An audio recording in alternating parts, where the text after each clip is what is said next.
அதாவது இந்திய பெருந்தேசத்திலே தமிழகத்தில் அதிக விதவைகள் உள்ள மாநிலம் தமிழ்நாடு தான். அதனால் சாராய கடையை ஒழிக்கணும் மூடணும்னு அம்மையார் கனிமொழி அவர்களோட இன்னும் வார்த்தைகள் அவர்களுடைய காணொலிகள் இருக்குதுல்ல.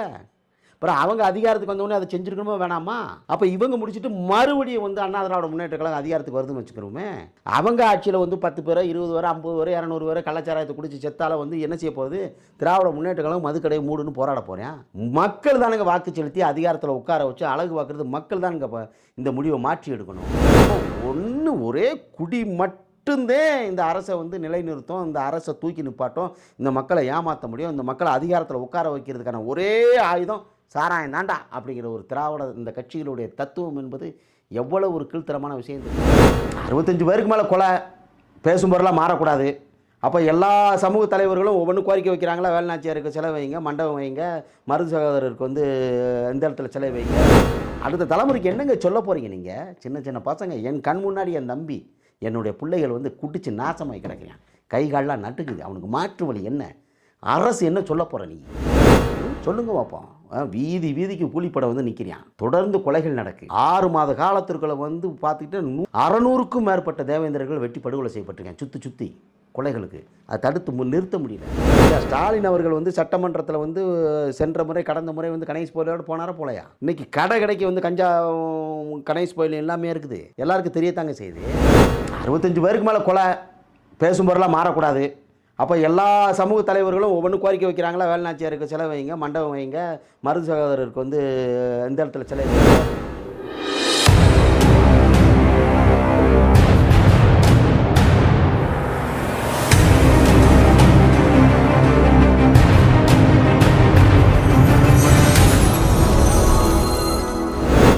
அம்மையார் கனிமொழி அவர்கள் போராடினாங்களா போராடலையா?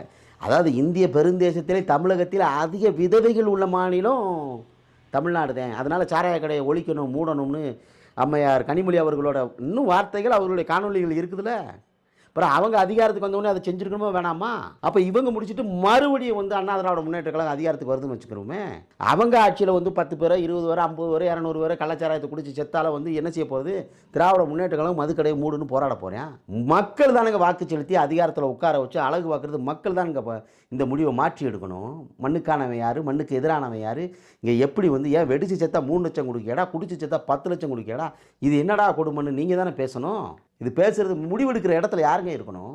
அப்போ ஒரே குடி மட்டும்தான் இந்த அரசை வந்து நிலைநிறுத்தும், இந்த அரசை தூக்கி நிப்பாட்டும், இந்த மக்களை ஏமாற்ற முடியும், இந்த மக்களை அதிகாரத்தில் உட்கார வைக்கிறதுக்கான ஒரே ஆயுதம் சாராயம் தாண்டா அப்படிங்கிற ஒரு திராவிட இந்த கட்சிகளுடைய தத்துவம் என்பது எவ்வளோ ஒரு கீழ்த்தரமான விஷயம் தெரியுமா?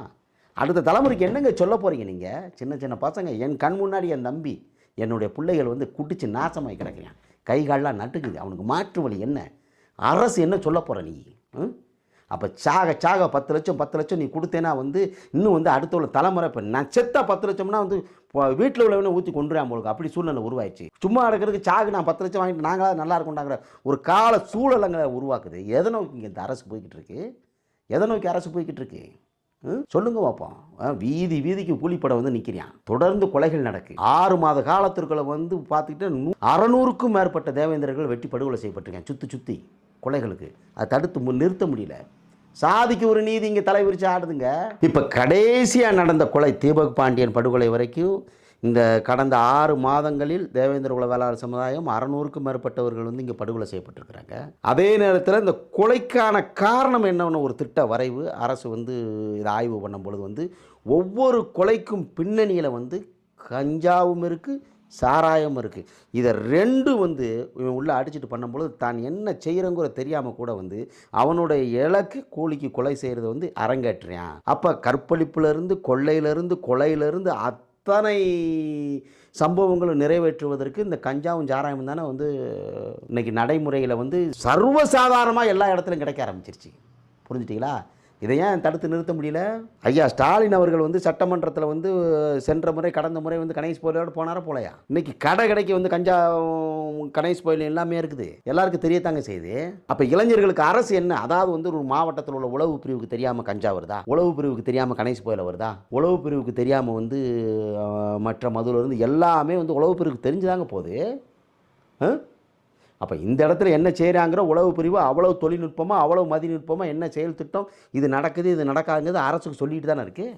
அப்போ இது மீறி இங்கே கிடைக்குது அப்படின்னா இங்கே என்ன திட்ட வரைவு வச்சுருக்கு அதை நம்ம கேட்கணுமா வேணாமா? இல்லைங்க இதெல்லாம் நடந்தால் நான் அரசை நடத்த முடியும், இல்லைன்னா வேறு வழி இல்லை அப்படிங்கிற நிலைப்பாட்டை வந்து அரசு ஒத்துட்டு போக வேண்டியதானே. திராவிட முன்னேற்ற கழகம் இருந்துச்சுன்னா அண்ணா திராவிட முன்னேற்ற கழகம் கூச்சம் போடுறது, அண்ணா திராவிட முன்னேற்ற கழகம் அதிகாரத்தில் இருக்கும்போது திராவிட முன்னேற்ற கழகம் கூச்சம் போடுறது.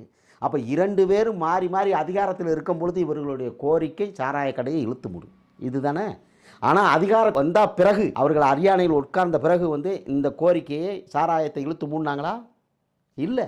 அப்போ இந்த பொய்யும் புரட்டும் மக்கள் தானே புரியணும். அப்போ மக்களுக்கு தெரியணும் இந்த அரசு எதனால் வந்து இவ்வளவு சிக்கல்களுக்கு காரணம் என்ன, இதற்கான அடுத்த கட்ட நகர்வு என்ன, எப்படி திட்டங்களை மாற்றி அமைப்பது மக்கள் தாங்க முடிவு கொடுக்கணும். இதெல்லாம் முழுக்க இந்த மக்களை வந்து அடிமைப்படுத்துவதற்கும் மீண்டும் ஆட்சி அதிகாரத்தில் இந்த திராவிட முன்னேற்ற கழகம் அண்ணா திராவிட முன்னேற்ற கழகம் அதிகாரத்தில் உட்காருவதற்கு தனக்கான ஆயுதம் இந்த தேசத்தை நாசப்படுத்திய ஒரே சொல் இலவசம்.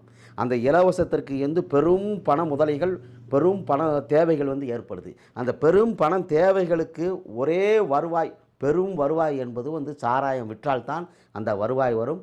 அதிகாரத்தில் உட்கார வேண்டும் என்றால் இலவசத்தை கொடுக்க வேண்டும். அந்த இலவசத்திற்கு இந்த மக்கள் இவர்களை யாரை வந்து வாக்கு செலுத்தி இவர்களை அழகு பார்த்து ஆட்சி அதிகாரத்தில் உட்கார வைத்தார்களோ அதே மக்கள் அதே குடிமக்களாக ஆகி காற்றுல மூக்கில் காலில் கிடக்கிறது அண்டா வானை சட்டி வானை நெல் மூடை எல்லாத்தையும் விற்று நாசமாக்கி அவர்கள் கடையில் கொண்டு போய் பொருளாதாரத்தை போடுவதனால வந்து அரசு லாபம் பெறுது, குடிமக்கள் செத்துறியான் உளுந்து சாகுறியான். அதே நடக்கும். குடிமக்கள் செத்து உழுவது இந்த மண்ணில் வந்து அது ஏற்றுக்கொள்ள முடியாத ஒன்று. ஆனால் அது நடைமுறைப்படுத்தப்பட்டது.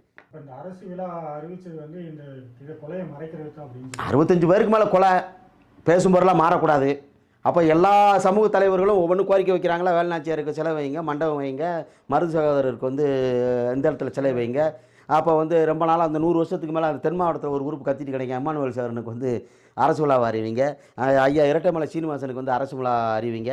இப்படி வந்து எல்லாத்தும் அறிக்கும் போது 10ஓட 11 அடிச்சு விடு எல்லாம் போட்டோம். இப்போ ஒருத்தருக்கு அறிவிச்சா தானே சிக்கல், எல்லாருக்கும் அறிவிச்சா அந்த மனநிலை மாற்றம் வருது. அந்த பிரச்சனையை மறந்துடுறாங்க. அது அரசு அடுத்த கட்ட நகர்வுக்கு அது கொண்டு செல்வது வந்து அரசோட தந்திரம். இது வந்து அது அரசு ஒன்றை மட்டும் மனதில் வைத்துக் கொள்ளணும். அந்த தேசத்தை நாசமாக்கிய இலவசம் என்பதை தவிர்த்து இந்த மண்ணில் அடுத்த தலைமுறைக்கான அரசியல் இந்த மாணவர்களுக்காக அது ஒன்று செய்ய வேண்டும் என்றால் ஒன்றை மட்டும் சொல்லணும். அதாவது வந்து பார்த்தீங்கன்னா இவனுடைய எல்லா சிக்கலுக்கும் கொலை கொள்ளை எல்லாத்திற்கும் காரணமாக இருக்கிறது வந்து இந்த மது தான் பின்னாடி இருக்குது. அதனால் வந்து சாதியை ஒழிக்க போகிறேன், கடவுளை மறுக்க போகிறேன், கலப்பு திருமணம் பண்ண போகிறேன், இதெல்லாம் வந்து ஒழிஞ்சிரும், இதனால் வந்து சமத்துவம் உருவாயிருங்கிறதெல்லாம் வந்து இதெல்லாம் ஆண்டாண்டு காலமாக 70 ஆண்டு கால வரலாற்றில் திராவிட தத்துவங்கள் அதிகாரத்தில் இருக்கும் பொழுது பார்த்தாச்சு. இது ஒன்றும் ஆக போகிறதில்ல. அதனால் வந்து என்ன செய்யணும், பூரண மதுவிலக்கை அமுல்படுத்தி இந்த இளைய தலைமுறைக்கு வந்து புதிய வாழ்க்கையை அமைத்து கொடுக்க வேண்டிய கடமை இந்த திராவிட அரசுகளுக்கு இருக்குதே தவிர அதை தவிர்த்து வந்து மீண்டும் மீண்டும் மீண்டும் மீண்டும் வந்து இலவசத்தை கொடுப்பதற்கு சாராயத்தை விற்பது தான் தீர்வு என்றால் இது வந்து வரும் தேர்தல் மட்டுமல்ல கடுமையான பின்விளைவை சந்திக்கக்கூடிய வரும். அந்த கடமை உணர்வை மனதில் வைத்து கொண்டு திராவிட முன்னேற்ற கழகம் பூரண மதுவிலக்கை கொண்டு வந்து இளைய தலைமுறைகளுக்கு வாழ்வை வந்து கொடுக்க வேண்டும் என்பது இந்த இடத்தில் நாங்கள் பதிவு செய்ய கடமைப்பட்டிருக்கிறோம். அதே நேரத்தில் கள்ளக்குறிச்சியில் இறந்த என் தாய்மார்களுக்கு வந்து ஆழ்ந்த இரங்கலை நாங்கள் தெரிவிக்கணும். அதில் மாற்று கருத்து அல்ல. அதுவே வந்து அவர் ஊக்கப்படுத்தும் பொழுது தான் அது எதிர் விளைவுகளை நாம் பேச வேண்டிய கால சூழல் இருக்கிறது. அதனால் என் அன்பிற்குரிய உறவுகள் அரசு வந்து மாவட்டந்தோறும் அந்த மது பழக்கத்தால் வந்து மனநிலை மாற்றப்பட்டு அதை தவிர்த்த வேறு வழி இல்லை என்ற சூழலுக்கு உள்ள அந்த உறவுகளை வந்து கையில் எடுத்து அந்த காப்பகம் தனியாக தொடங்கி அவங்களுக்கு கவுன்சிலிங் கொடுத்து அவர்களுடைய வாழ்விலையும் வந்து மறுவாழ்வு கொடுப்பதற்கும் அரசு முன்வர வேண்டும். இது படிப்படியான மாற்றத்தை கொண்டு வந்து இவர்களுடைய அரசு காலத்தில் இவர்கள் அதிகாரத்தில் இருக்கும் பொழுதே வந்து இந்த மதுக்கடைகளை மூடி பூரண மதுவிலக்கை கொண்டு வர வேண்டும் என்பதை இந்த இடத்தில் நாங்கள் பதிவு செய்கிறோம். நன்றி.